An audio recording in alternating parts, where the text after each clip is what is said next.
Hello and welcome back to another Dragon figure review from World War II. This time around, got a bit of a different one. Again, still Fallschirmjäger, so not too different, but from a different theatre at least. So as you can see, from Sicily, 1943. He's from the Kampfgruppe Schmalz, which is attack group Schmalz.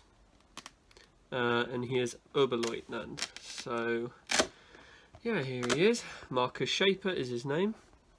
Made in 2005, if that will show. So here he is. Mint condition as well, all boxed up. So there's his tunic and machine pistol with the Iron Cross, another Luftwaffe insignia. Then you have the spare sort of screws and bolts excuse me, for his epaulets, which appear to already be on, but of course they are meant to be up here, but obviously the person I bought it from had been kind enough to put the epaulets and insignia on already.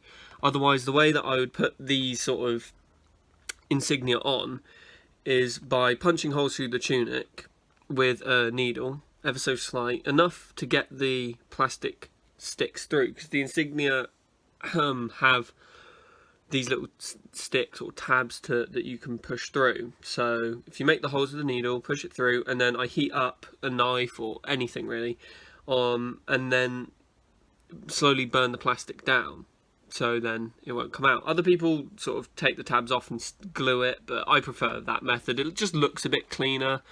Looks a little bit more realistic as well, because you can see when you take the tunic off, you can see as if it's been punched through in a way.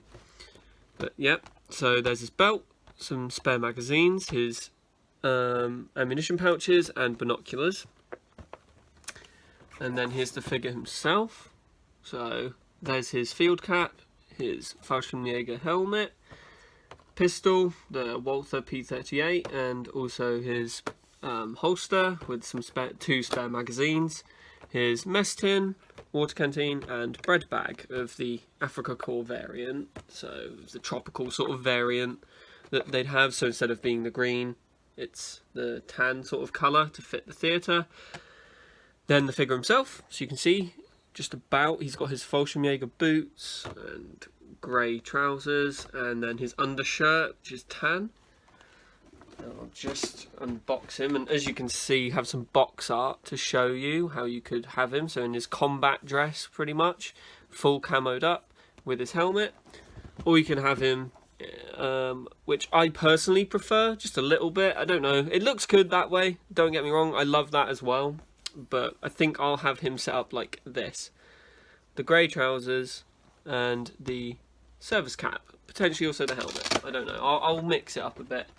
But yeah, it's nice to have that variety really, and have that option that you can choose, that he could dress either way. I like it when figures come with more than one headpiece, one more like helmet or a field cap, for instance. So right off the bat, I can feel that his boots are actually quite squishy. They're not hard, which is a change. I've not really come across too many like that. So he has slightly soft boots. I guess that will be good for, say, as you can see there, bending. So when he's on the ground, it will bend a lot easier. So that will actually be quite good for photos, etc. So, and also make him easier to stand up. So yeah, no, that definitely looks good. So there's his head. Here's his head sculpt. Looks great in my opinion. 2005, so not too early, not too late either. That sort of middle ground where Dragon made some pretty solid head sculpts all around, should I say. Then here is his field cap, his Feldschmutzer, if I'm not wrong. So there you have the Luftwaffe eagle and the insignia there. So that feels like it needs gluing a bit, like gluing on, because it's a bit loose, as you can see. Yeah, there's that, looks great. Then you have, of course, the standard Fallschirmjäger helmet, with the eagle on the side, with the Luftwaffe eagle, and then the colours, the tricolours. And then you have the liner, which already perfectly in place, which, as you can see, has it this way round, so you can have the ears sort of go through those two gaps in them, if you see. So it sort of goes like that, so it looks great. Then just the standard water canteen and mess tin, nothing too special about that, just your usual.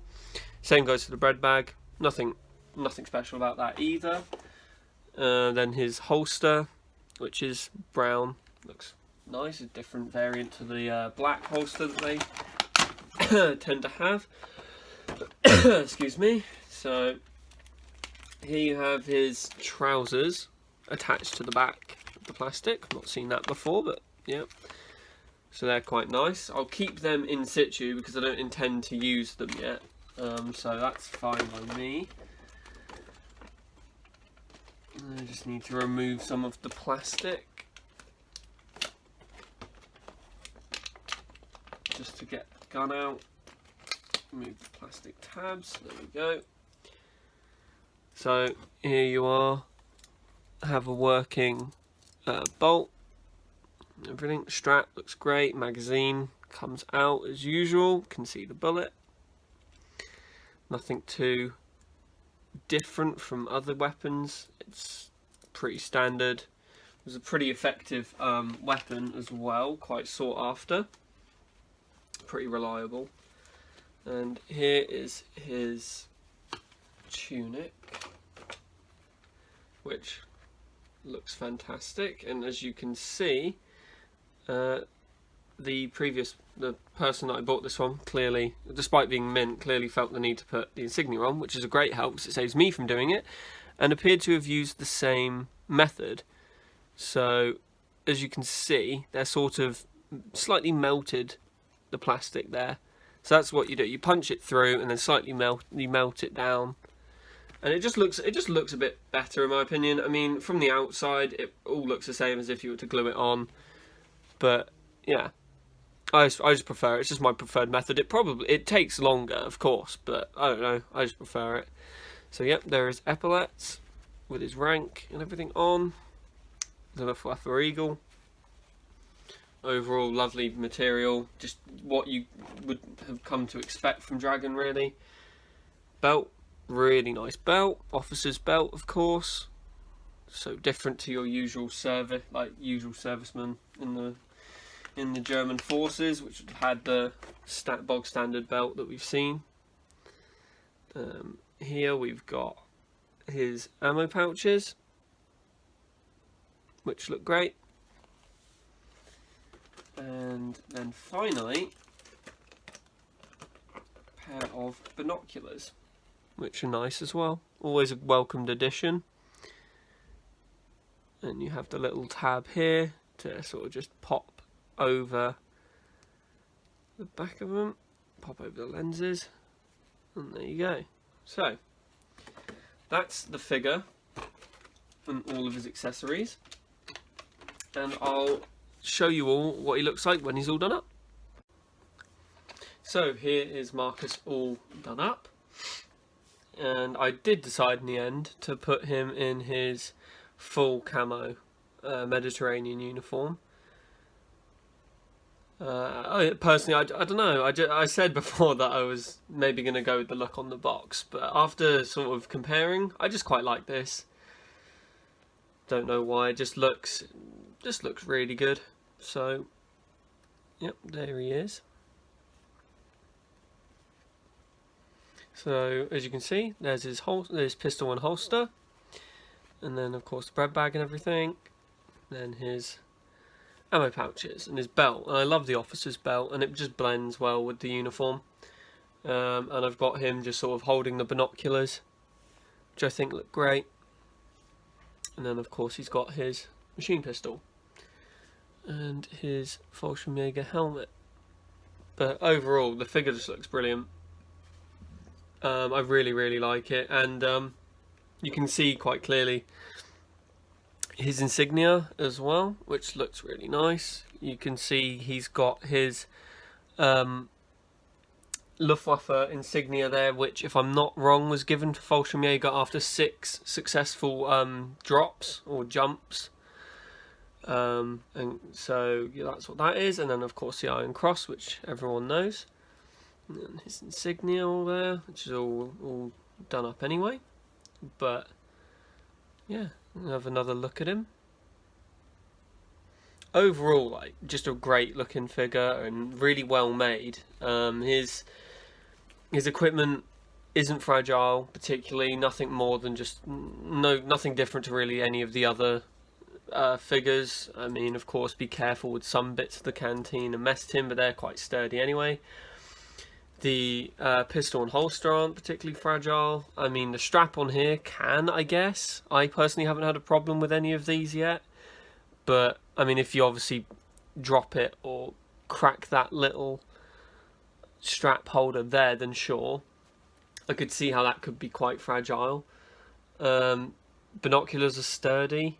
The only real thing to be really careful with is, of course, the FJ helmet liner, which can sometimes be prone to just pulling apart and not snapping, but breaking, purely because it's quite soft material. But yeah, that's the pose I've got him in. I'll show you how he holds the gun as well, because I think that looks really nice as well when he holds it, the way he holds it.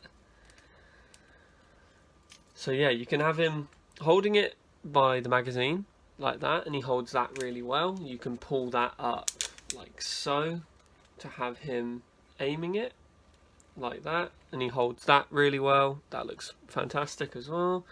Then you can also have him here having a tighter hold on the weapon, like so, like that, holding it by the actual gun itself rather than the magazine.